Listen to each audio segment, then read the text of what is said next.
Welcome back to Turtle Tina. We hope you're enjoying the course.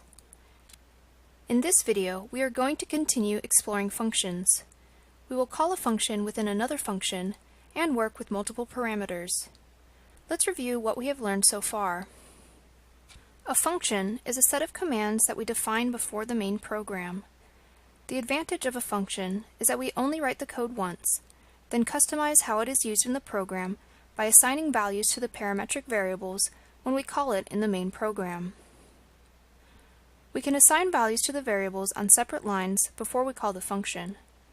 This is useful when we call the function several times with the same parameters. We can also assign values within the argument of the function, the part in parentheses.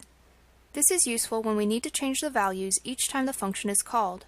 For example, in a function that moves Tina to a different position each time it is called. Let's try this with the triquetra design that we created in our arcs video. Take a look at the code. We aren't limited to the arc parameters within the for loop. We can also set color, width, and height. In the parentheses, we have T for any turtle, R for the radius of the arc used to draw the triquetra, W for the line width, H for the line height, and C for the color. We won't be changing the turn angle, so this value is assigned as 60 degrees. Now let's call triquetra in the main program.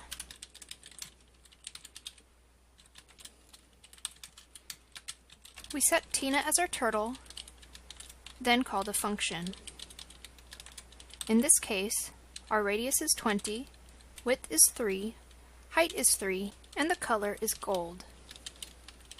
As always, we type the show command at the end.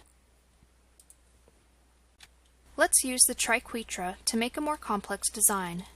We are going to draw a Celtic Rose. In the function Rose, we will call triquetra, then reposition Tina and turn her 60 degrees, and call triquetra again. Notice that the same parameters are included in the function Rose.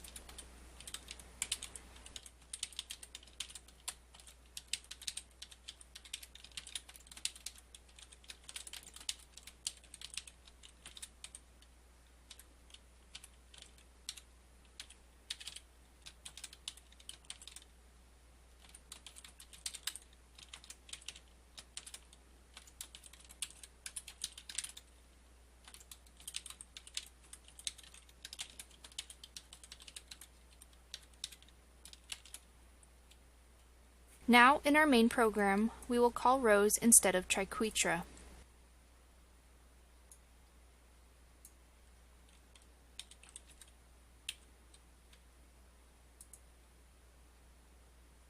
The program has drawn two triquetras, rotated by 60 degrees.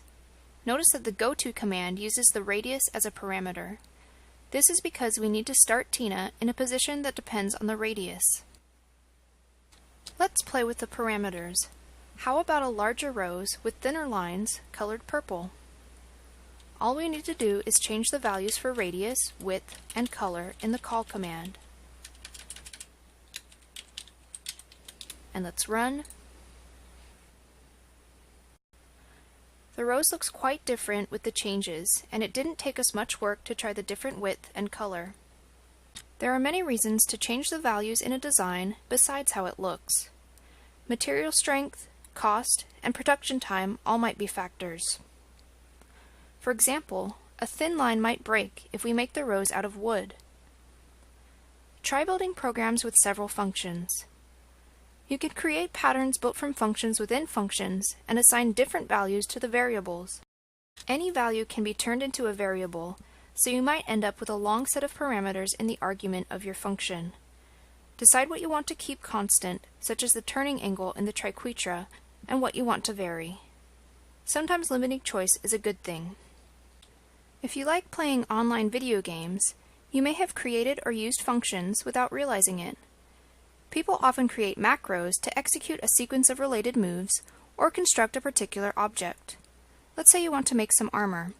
For example, a chest piece out of red leather with an enchant that will improve your speed. You click on the function chest piece, Then select the parameters leather, red, and speed, and the program creates your armor. Keep looking for opportunities to create functions with arguments for multiple variables. You are on your way to becoming a powerful programmer.